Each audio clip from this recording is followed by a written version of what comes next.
Good morning and welcome to this informational meeting of the House Finance Committee. We're going to talk about three ideas that might be coming up in April. But first, let's start with our senior committee legislative assistant taking the roll. Chairman Samuelson. Here. Rep. Abney. On leave. Sapita Freites. On leave. Fleming. Gallagher. On leave. Haddock. Harris. On leave. Inglis. Kudrowski. On leave. Rabb. On leave. Scott. On leave. Venkat. Waxman. He was just here. Webster.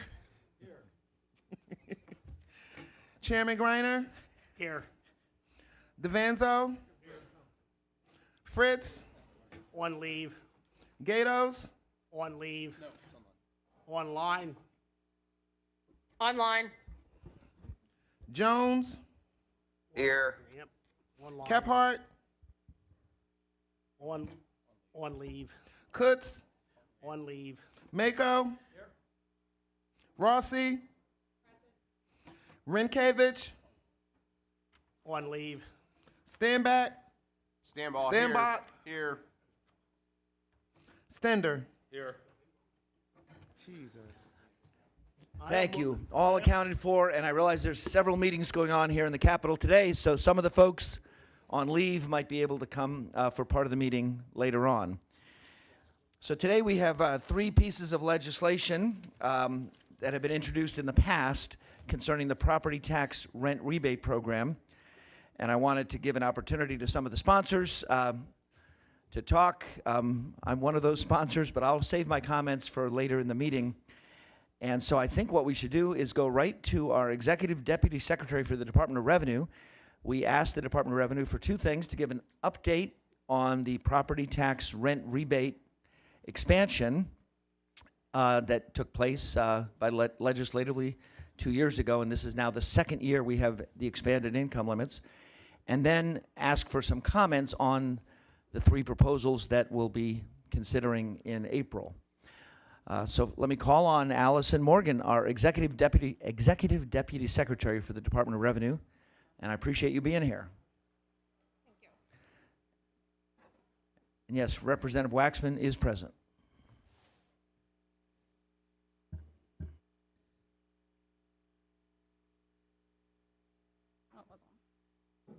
So by way of introduction, of course, 2 years ago, House Bill 1100, which was co-sponsored by most of you, and I was the prime sponsor. We had talked about expanding the rebate for 15, 16, 17 years since the last time the rebate was expanded in 2006.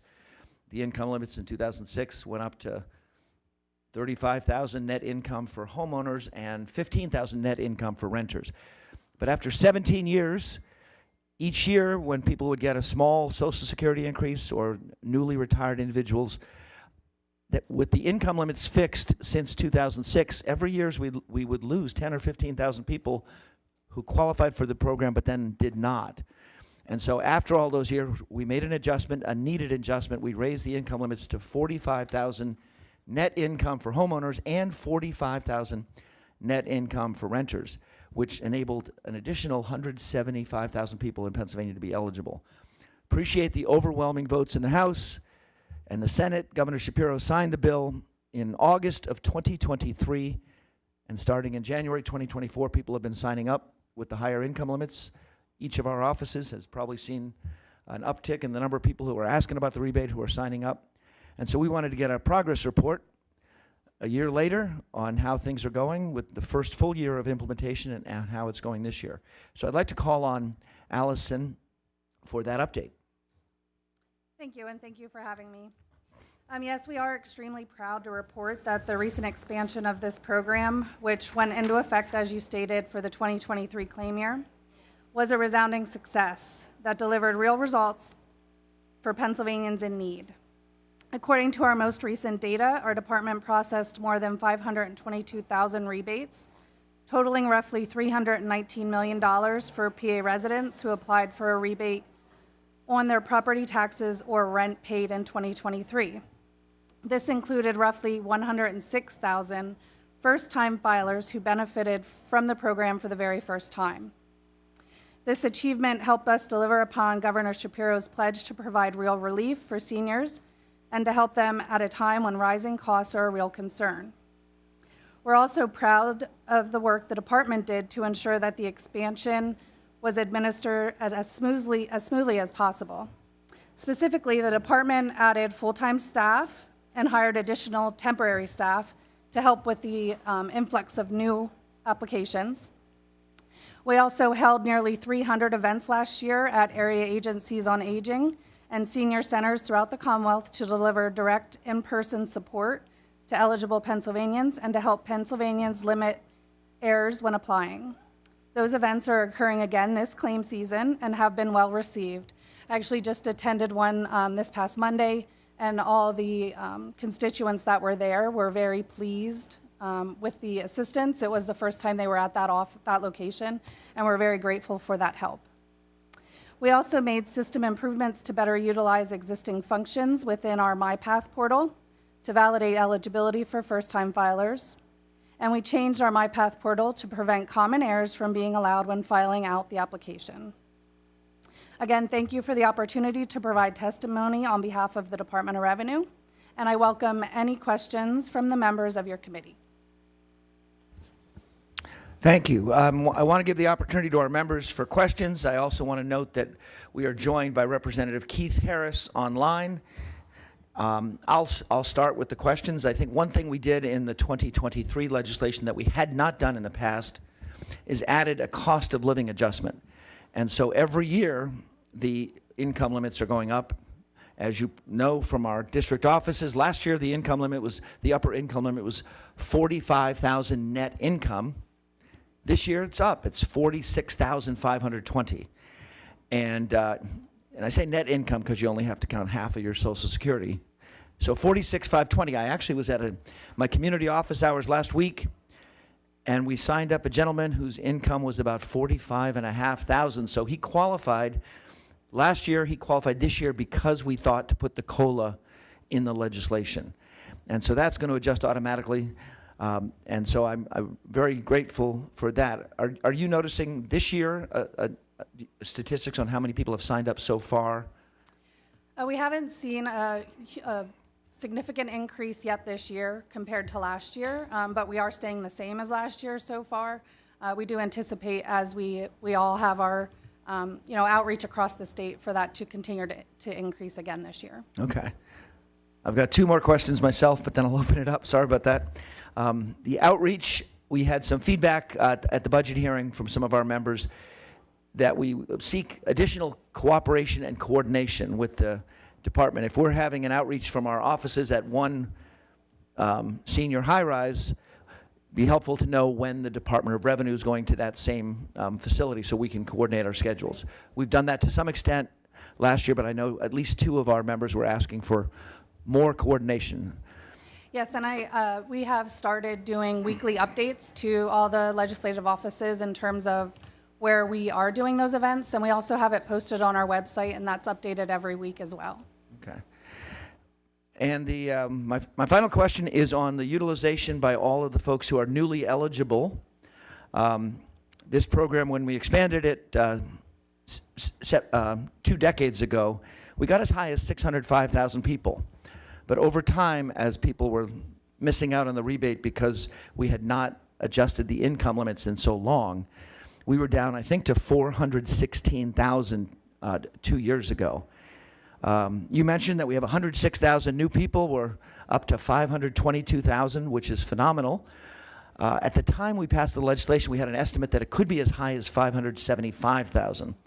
So I just want to ask your perspective on those additional 50,000 people who are out there, who are eligible, who are just not getting it at the present time.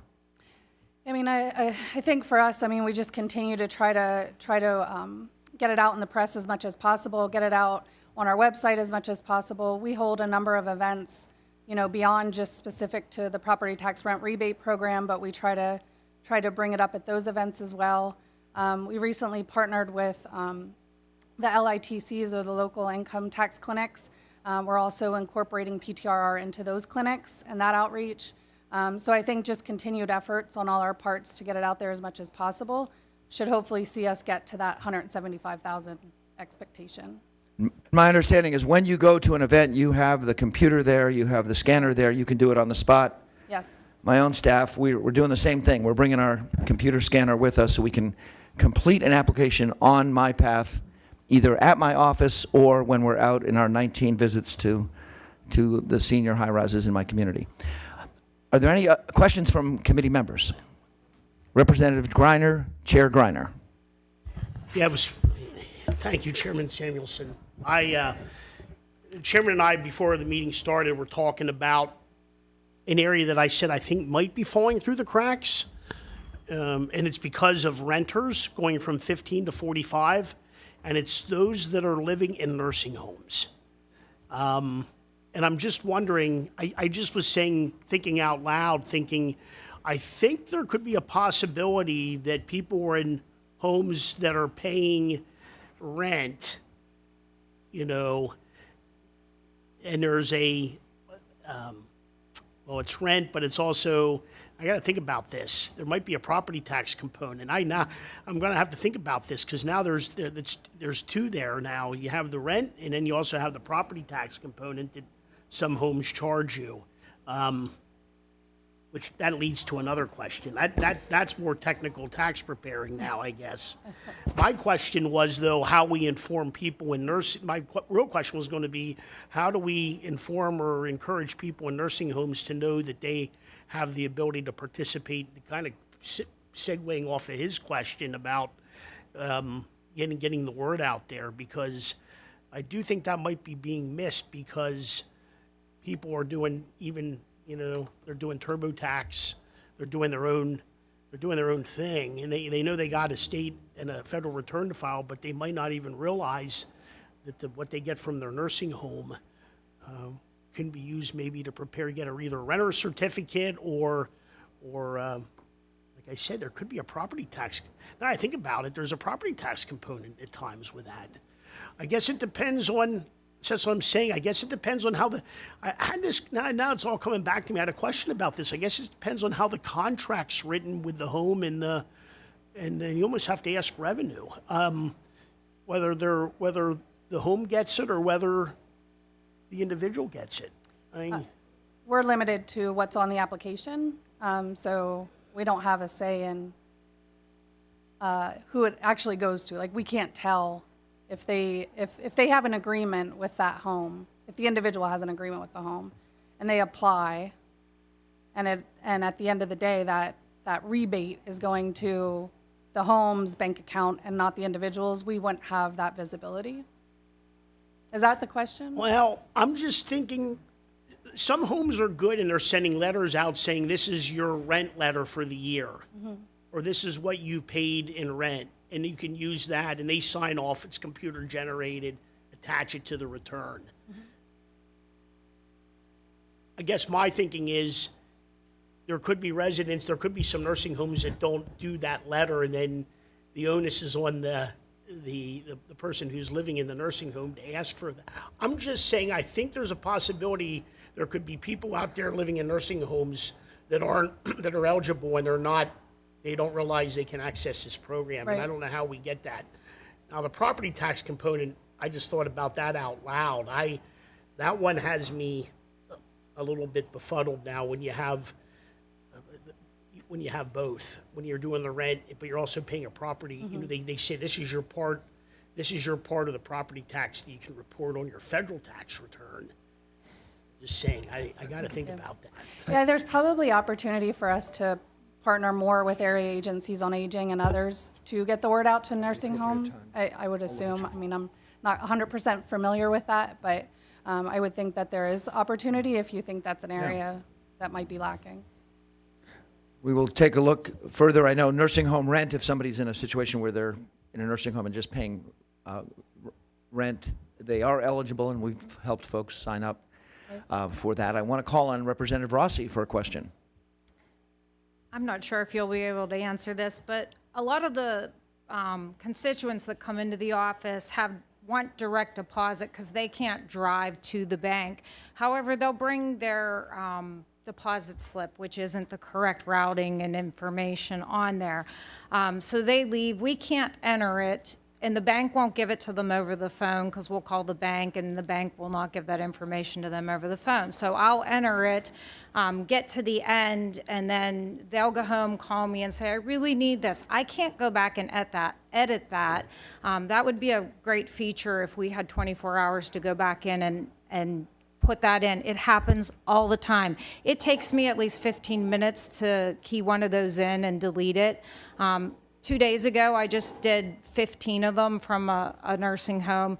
And when I did one of them, the lady transposed the number and she wrote it wrong. So when she came in, I had to do a waiver. I had so much extra paperwork to fix. She put a 5 instead of a 6. Well, what will happen when they process that rebate is they will mail the paper check. And thank goodness she caught it, or she would have got the paper check.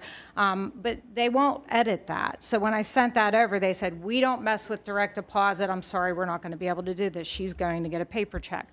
I did try to go and delete it, and somebody already grabbed it and processed it, so I was not able to do that. So that would be a benefit, because it really stinks to go back. You get to the end, and then the person, that's where you enter that. I've already keyed everything in, the Social Security, the address twice, the birth date twice. I've already entered all that. I'm at the end, and then she's sitting there going, oh, I don't have that, but I really need this. And then I can say, well, you go home and bring it another day, and I've got to redo the whole thing, or I can do the paper check, and they don't want the paper check. So that's been a real hassle for me. That I would complain about, that they could make better, or let us go in and edit it. A lot of times also, they'll get home and they find another document, like more income, and that might change things, and they come back, but I've already entered it. So my 2 options are delete it, start the whole thing over, but I would love 24 hours to go back in and edit that. Yeah, I understand the issue there. Unfortunately, right now it's a non-logged in function on our portal, so we don't have the out of the box ability to save that application as you for the next day and go back in. But we can look into and explore what we might be able to do. Yeah. Makes sense. Thank you. I'm going to call on Representative Fleming, but I'm going to jump in and say I've had the exact same problem Representative Rossi's had, that if we do a rebate during the day on the computer, we can change it and edit it till 6 o'clock that night. But the next day, we have to start over again and do it all over. Now, I realize that we are one of the offices, as Representative Rossi is, that's doing it online. That's more efficient. That's very helpful. But maybe there's a way we can work with the Department of Revenue about having the opportunity to edit a day or 2 or a week later, because some people do not have their bank statement with them the day they come to the office. So, and sometimes we end up sending them home, and then let's make an appointment for next Tuesday or a week from Thursday. Right. So the other way we try to fix it is we go to the legislative office of Department of Revenue and try to fix these rebates one by one. So if there's some way to do it beyond that same day, I think that would be very helpful to all of the offices and anybody in the state who wants to use the MyPath system. Yep.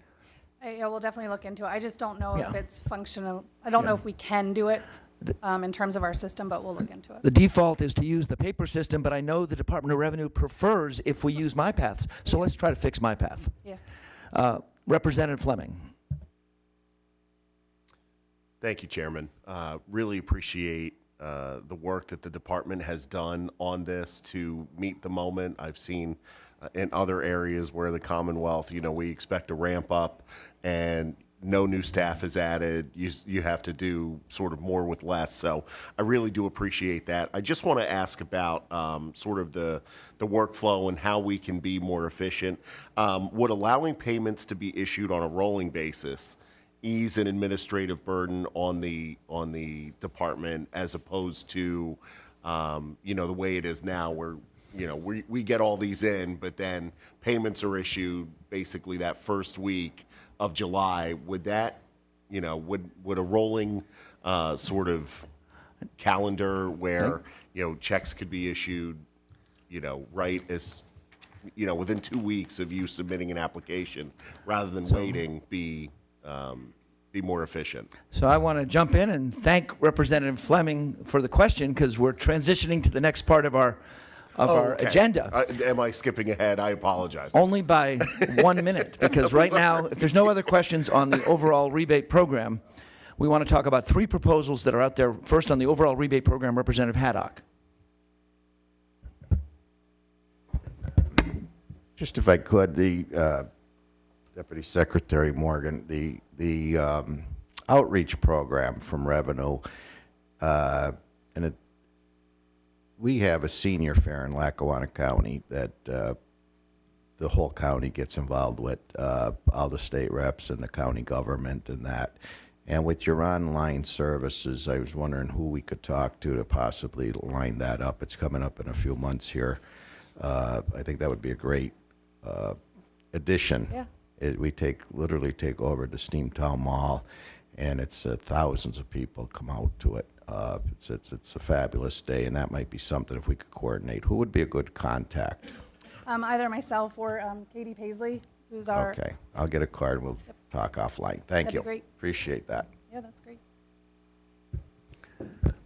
Okay, so we have 3 proposals that have been introduced in the past. A couple of them have been voted by our Finance Committee in past sessions. I just want to go for an overview of the 3 proposals, and then ask our Executive Deputy Secretary Allison Morgan for comments from the Department of Revenue. The first one, Representative Johanny Cepeda-Freitas and I have a co-sponsor memo out since December, saying that if the rebate paperwork is processed by the Department of Revenue, as Representative Fleming just said, why not issue the checks right away? Why not issue the direct deposits right away? Why wait till July 1st? If cash flow would allow the Department of Revenue to do that, that would be very helpful. We do that on our tax returns. If you get a tax refund, Department of Revenue processes your paperwork, it's done, and they send you your refund. So why wait till July 1st on the rebates? So that's Representative Cepeda-Freitas's bill. If you want to add your name as a co-sponsor, Representative Eric DeVanzo is the lead Republican sponsor on that bill. We appreciate that very much. You raised the question at the budget hearing. The second proposal, and also I should note that the House of Representatives already voted for this exact proposal, 194-9. We passed it in 2023 in the negotiations with the Senate. That part came out when we expanded the rebate. So we have already voted to do this, but we'd like to do that again. That's proposal number 1. Proposal number 2 is a bill that I have with Representative Joe Cerisi. Co-sponsor memo is out right now. If you want to add your name, there's still time. This one would take the life insurance exemption from $5,000 to $10,000. So when you sign up for your rebate and you have life insurance, if your spouse passes away, you get some life insurance, you don't have to count the first $5,000, but anything above that you have to count. That number hasn't really changed for 30 or 40 years. And when that was established, I think the cost of a funeral maybe was $1,000. We got some research from Choice Mutual that says the average cost of a funeral right now in Pennsylvania is $8,500. So what happens, a lot of folks, they might buy one of those policies off TV that might be $10,000 or something, and then if it comes, they don't have to count $5,000, but that extra $5,000 might put them over the limit. We think we can adjust that without a significant impact on the Department of Revenue and this program. We actually did adjust it for the PaceNet program 20 years ago. I was able to offer an amendment to a PaceNet bill, and it went from $5,000 to $10,000 on the PaceNet program since 2003. So that's proposal number 2. And proposal number 3 is from Representative Dan Deasy from Allegheny County. We have his assistant here today with us. Dan had another meeting at this time. This one would make sure, give some protections to the renters. So right now, the rebates can only be issued to a homeowner and a renter. That's it. It's only legal to do that. So there's been a question out in Allegheny County. Sometimes the landlords somehow get a hold of the rebate. I realize that's already not permitted by the program. You're only issuing rebates to renters. But there's a concern that maybe some landlords in Allegheny are coming up with side agreements where they require the person to sign up for a rebate, and then on July 1st they take the money. And sometimes even without the knowledge of the family. So that's something that Representative Deasy's been very concerned about, and he'd like to add a little protection. I have a statement from Representative Deasy. This bill would amend the Taxpayer Relief Act to prohibit a landlord and a tenant from entering into an agreement which would require the tenant to pay any portion of his or her rent rebate to the landlord or the landlord's representative. Last year, the state increased eligibility, so more people are eligible for these important funds. However, the program's effectiveness can be obstructed by predatory landlords. This legislation simply aims to guarantee that renters are able to keep their rebate that they are entitled to under the program. And I'm planning to bring up Representative Deasy's proposal. I think it's very important to protect the tenants, the folks that we help in my office. Some of my constituents are living on the Social Security minimum, which is about $11,800 a year. And then if they get a $700 rebate or a $500 rebate, that's a significant part of their income.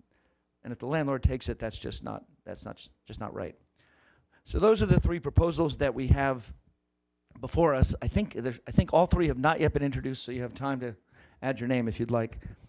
I'd like to ask Allison Morgan to comment on those three ideas, starting with the one about issuing early rebates before July 1st. Yes, thank you. I mean, I think we term it pay as you go. We do not have any concerns with that in general. We can definitely administer that, as you noted, as long as the funds are available. So as long as we have that funding, we do not foresee any roadblocks to being able to do that. We do have contingencies such as having that funding available. We also rely on files from the federal government, from the Social Security Administration, to process those claims efficiently. We typically do not get those files until the end of January.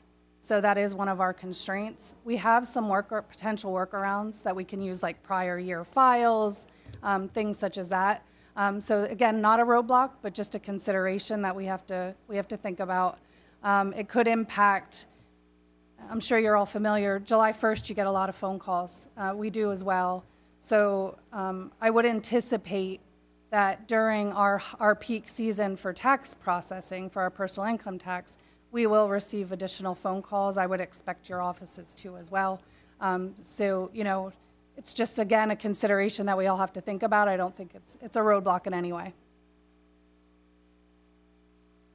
Representative Fleming? I appreciate that, and thank you for that context. I mean, we could sort of make it, since the program sort of restarts every year because you have to complete the prior tax year, Right. we could just kind of make it rolling beginning February 1st. That would make it easier. Yeah, I mean, I think that would be more than It's reasonable. easier sometimes for the constituent too, because they have all their tax documents. Right, and we don't. Right, Yes. exactly. They don't get them until sort of Yes. the end of January. I know when I was filing rebates for my father, for example, like we've got to wait until that comes in. you have that in the at the mail end of and- January before we can even start in the MyPath system. So, Right. yeah, thank you. Yeah, it helps with that as well. I would agree. Very few. My office, we've done 610 rebates as of 5 o'clock yesterday.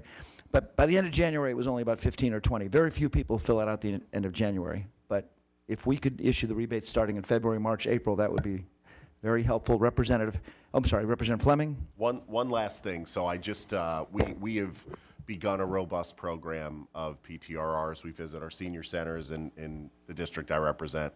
And I just asked our primary point of contact, if he has feedback or anything like that.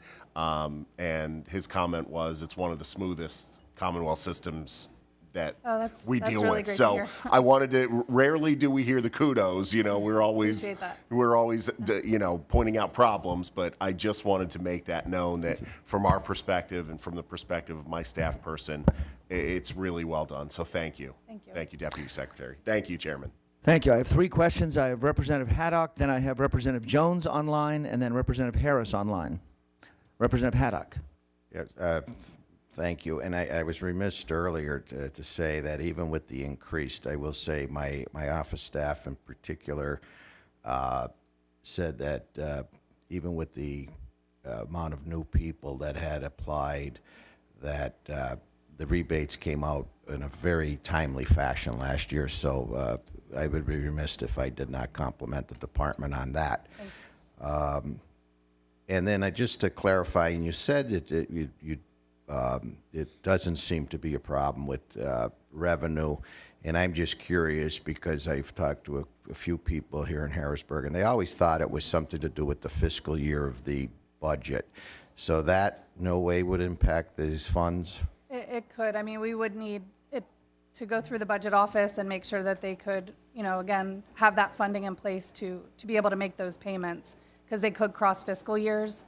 So there could be, you know, an impact there where you'd be paying 2 claim years in 1 fiscal year.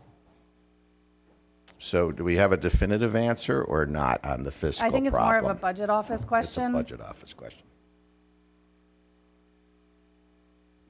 All right, Representative Mike Jones has a question. Representative Jones is online. Thank you, Chairman. My biggest question is on the DC bill, but if you want me to hold off on that, I can, or I can kill 2 birds with 1 stone. But on the current matter, probably most people know the answer to this, but I don't. So how are I'm going to use an extreme example, which I realize doesn't happen, but how and when are the rebates calculated? And if we had double the people apply and qualify, where would the money come from? And conversely, if we had half the number apply, and I know it's not typically that extreme, but we did see a big jump that the chairman described when we raised the income limits. Is there a certain amount? I assume there's a certain amount of excess in the fund that gets carried over, or is the rebate itself contingent on how many people apply for it, or do we deal with that the following year, so to speak? Again, this is likely a budget office question more than for the department, but it's my understanding that it's appropriated every year. It is funded through like such programs such as the lottery. So there is limitation, but you know, it would be up to the budget office. And Representative Jones, we'll have your second question a little bit later. I just want to add that, yes, it's been the lottery fund since 1972 when the rebate started. We have used some of the gaming money that goes to the Property Tax Relief Fund when we expanded the rebate in 2006 and then again in 2023. And I just want to note it for the record, the Property Tax Relief Fund has had sufficient balances. In fact, just in the last 2 years, we used some of it for our 2023 bill to expand the rebate. Governor Shapiro's budget secretary used some of it when they increased the property tax homestead rebates by 20% last year, from $750 million to $900 million. And during his budget address, he announced he's going to do another $100 million. He said this budget secretary in 2 weeks is going to announce that there's $1 billion, which will be another 11% increase. So I believe those funds are healthy and could handle the cash flow of issuing a rebate instead of July 1st, February 15th, March 10th, April 22nd. You know, I think that could be handled. My own personal view. You made me think of something, Chairman, if I may. A very quick follow-up. And I know I assume nobody has like an exact number, because, you know, until they apply, we're not sure. But do we have like an educated guess? Does anybody do an estimate as to what percentage, or I guess I could ask it either way, how many people we suspect are out there that are eligible and don't apply? I mean, do we think about half the people that are eligible apply, or is it 20% or 80%? Do we have any kind of just barometer on that? Representative Jones, I might just add that we think, well, we know from the testimony there's 522,000 people applying, but there might be 575,000 people eligible. So from what's happened last year, about 90% of the people who are eligible are applying, and we're trying to figure out a way to have those other 50,000 people become aware of the program and apply. Thank you. That's a pretty high percentage. That's excellent. Thanks. Yeah. I'll And come back also, to I you. wanted to add, the bill itself, Representative Johanny Cepeda Freitas's bill, says that if it would pass and become law, the department shall issue the early rebates as soon as practicable. So she did put a sentence in there that if the funds were not available, as soon as practicable. So, but we're hoping they would be issued as soon as possible. I have a question online from Representative Keith Harris. Representative Harris? Yes, good morning, Mr. Chairman and staff and colleagues. Wanted to ask a question about, is there anything that could because I have my staff going out and doing rent rebates at the actual senior centers. And is one particular senior center saying that their residence doesn't qualify for rent rebate, which I think is a bit problematic because they're saying that they're a nonprofit or they're not HUD or PHA, so are they private? So is there any truth to that that anybody could be not qualified for a rent rebate based on any criteria of that senior center? Nothing I am familiar with, but I will confirm, back with some of the experts in the agency, but I am not familiar with any center that wouldn't qualify just because of their structure or something like that. If a senior pays rent and they're within the eligibility requirements, they're eligible regardless. Yeah, that's what I told the building manager. I've spoken to HUD, PHA, none of them heard of anything like that. But yeah, I would appreciate you if you can get that information to me, and thank you very much. Yes. All right. Thank you. And I just want to note for the record, the renters in my community are eligible if they live in a facility that pays taxes, or in the case of a nonprofit, makes a payment in lieu of taxes. I have one building in town that doesn't do the payment in lieu of taxes, so unfortunately the 20 people in that building are not eligible. But I know, That's probably what yeah, so, and some buildings that are okay. owned by a purely nonprofit that's not paying taxes are not eligible, but others do the payment in lieu of taxes, and that makes the whole building eligible. Okay, thank you, Mr. Chair. Maybe I can talk to you later about that. Yeah, glad to follow up. Any other questions for part one, the Cepeda Freitas bill? Second one is the bill that I'm introducing with Joe Cerisi, saying that the $5,000 life insurance exemption, why don't we change that to $10,000 after all these decades? We already did it for the PACE and PACEnet program. Does the department have an opinion on the impact, the fiscal impact of that proposal? The fiscal impact is minimal. We approximated about $100,000 based upon 2023 recipient data, and that was just existing recipients. We can't tell, who else may apply. But we do think it would be a minimal fiscal impact, and we had no additional concerns regarding the bill. Okay, $100,000 on a program that was $319 million last year. Yes. Okay, thank you. And Department of Aging also feels that the change that we made for the PACE and PACEnet program has a limited income on a fiscal basis, but very important for those families who are missing out on the rebate just because of a small life insurance payment. The third proposal we have is from Representative Deasy about safeguards for renters to make sure the landlord is not taking the money or coming up with some side agreement where the landlord would require the tenant to take the money. There was one case out in Pittsburgh, I know it was on the news, where a landlord working with people with intellectual disabilities was somehow getting the rebates instead of having the money go to the people who deserve that rebate.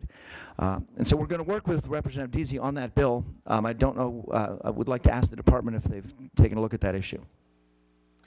We have looked at the bill that was proposed last year. There is no fiscal impact from the bill. Our biggest issue is kind of the administration of this. We have no authority over an agreement a landlord has with their tenant. We have no authority to say that they can or cannot have an agreement in place. We also have no means to enforce that. All that said, I mean, we would be willing to work through, you know, an administrative process to make this work and to make us be able to enforce it. We can't currently foresee that. One avenue that may be a way to go would be the Office of Attorney General may be able to, you know, help enforce that, or more so than our department would be able to, as it currently sits. Thank you. And I think Representative Jones had a follow-up question on this topic. I also want to note for the record, Representative Cepeda Freitas is here at our meeting present online. Representative Jones? Thank you, Chairman. I think clearly, first of all, I'm going to sign on to the first two bills at your request, and, 2 out of 3 ain't bad. On this one, I think certainly the spirit of it makes sense, especially if we're talking people with intellectual disabilities being exploited. To the speaker's point, maybe that might be more of an AG kind of function if it's like true fraud or theft or whatever it may or may not be. So certainly no one's going to deny that we should fix that. I would wonder, first of all, how big a problem is it, and how much time and effort and money are we going to spend addressing what may be a pretty small. It's always dangerous when there's a one-off incident, tragic as it may be, and the government says we need to do something. That's when usually bad things happen, when we start saying we got to do something. But anyway, if the thing is there, I think we have to be a little careful. First of all, I assume the spirit of rent rebates being included in property tax is because the landlord's property tax is reflected in your rent. So if you have an individual who's not paying their rent, they've not done anything to earn the rebate if they're delinquent on rent, because the whole assumption is they paid the rent just like homeowners paid property tax, and that they were indirectly paying property tax. If the landlord is making an agreement simply to get caught up on the rent, that seemed to me that's their prerogative. Lastly, we should be careful of unintended consequence here, because the tenants, and maybe the bill addresses this, but there should, at a minimum, in my opinion, have the option for the tenant to do that, because their alternative may be eviction. If you have a landlord who's trying to work with a delinquent tenant who's delinquent on their rent, and say they're 4, 5, 6 months behind, and they agree, well, at least give me this rebate to get you, a little bit, put a dent in it. If they didn't have that option, the tenant might be looking at eviction, which might be a lot worse than losing their rebate. So I just think we have to be careful there. I understand, what sounds like the intention. Certainly don't want to take advantage of people with intellectual disabilities, but I think the renter, assuming they're of sound mind and body, ought to have that option, because that might be what's keeping them in their home. So thank you for the question, Representative Jones. I do want to note for the record that the rebate itself has to include the rent certification paper from the landlord. So it would only be eligible for folks who actually paid rent last year, because you have to have a paper showing how much rent you paid last year. So if we've had cases in my office where somebody lives in a place for 6 months and then has to move or move back in with family, but they're eligible for a rebate because of the 6 months they paid rent. Or if they have 2 landlords, they have to round up 2 rent certificates to show how much rent they paid. So that part, I think we have covered by, it's only a rebate on rent that was actually paid the year before. And I do want to work with Representative Deasy on the language. I know his assistant, Gene Allegrini, is here with us today in the meeting. But I have not had the problem with landlords taking the rebates in my community over the years. But I know that there has been a problem in Allegheny County, and I think we could put some kind of safeguard in there to make sure that everybody's clear this is for the renters. We call the program the Property Tax Rent Rebate Program. We don't call it the Landlord Assistance Program. It's Property Tax Rent Rebate for the person who owns the home and pays the property tax, or for the person who pays the rent. I do have a question from Representative Haddock. As a businessman that owns rental properties and has for almost 40 years now, I wasn't talking about you. I have filled out many of these forms, Mr. Chairman, but a point of clarification with, I do, as Representative Jones said, a one-off, because here's the problem as a landlord that I have with the shenanigans possibly in Allegheny County. This is for the thing that's missing here, and I want to clarify, this as a landlord, I am filling out for the prior year. So if somebody's applying in February, March, any time during the year, I'm not certifying where they're at the current time. I'm certifying as a landlord that they paid me last year. Now, if I have a tenant in 25 that owes me money for 24, something's wrong with me, because I should be taking legal action against, and unfortunately I have had to do that in the past. So it's an odd. There must be something to that story but to clarify, the department, to my knowledge, and this is my question, issues the check to the applicant, not the institution, either my business or even a nursing home. You write the physical check or make the physical deposit to the actual recipient, the constituent of Pennsylvania, the resident of Pennsylvania, not the owner of the building in a renter's situation, whether it be a nursing home or Yes, I will say in general, when it's a check, we're issuing it to who they have identified on the claim form as the claimant. as the claimant, yes.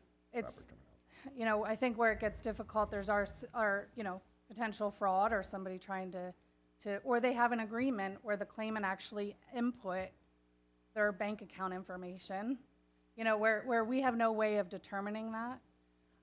There's also situations, and I apologize ahead of time, I'm not 100% familiar with all the intricacies of it, but there are situations where there's personal care homes, and they do have agreements with the people staying in those personal care homes, and they submit paperwork for us to officially have the rebate go to those care homes. But they actually give us the agreement to support that.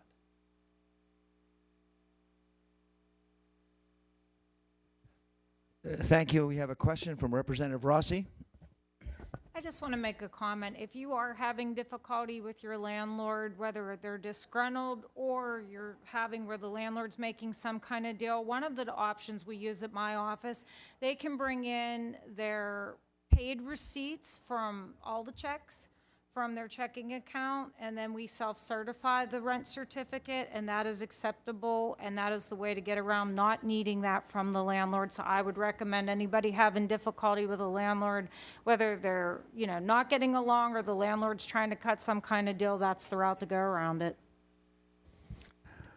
Thank you, Representative Rossi. I appreciate that comment.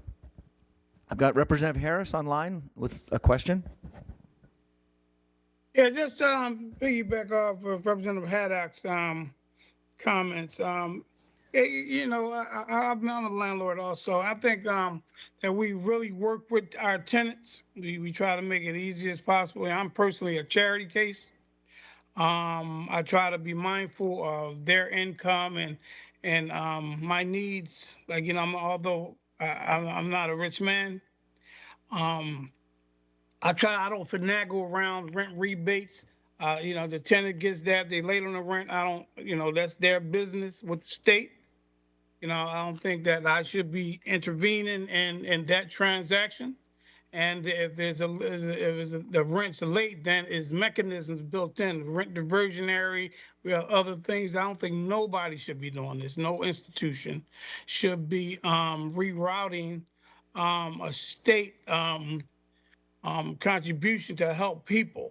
They might need the money to take a trip or buy an outfit or, just to treat themselves. So we should be very clear of that. So, I just wanted to comment on that. Thank you. Thank you. Appreciate that. Do we have any other questions from members of the committee? I know Representative Cepeda Freitas is online, and I appreciate that. We were able to cover your bill, and seems like we have a lot of support for the concept of the early rebates. Any other questions that we have? I'd like to just mention that for a lot of these folks, they're using the rebate for basic necessities of life. This is a rebate. Some folks get $380. Some people get $460. Some people get $770. In some cases, if somebody has a very, very low income, they could get $1,000. But my experience is the folks in my community who are getting the rebates, they're using it for the basic necessities of life. It's a wonderful program. We want to get the word out to everyone that you can sign up until June 30th. Most years, the department extends the deadline until December 31st, but at this point, the deadline is June 30th. So go to your local legislator's office, and for incomes, net incomes up to $45,000, the property tax rent rebate is a wonderful program, and we can help folks sign up. With no other comments, I want to say that these three proposals, I believe, will be in bill form very shortly, and I intend to bring them up at an April meeting, perhaps the meeting as soon as April 9th. Wednesday, April 9th, we have a meeting scheduled. But with no other business, I'd like to adjourn this informational meeting of the House Finance Committee.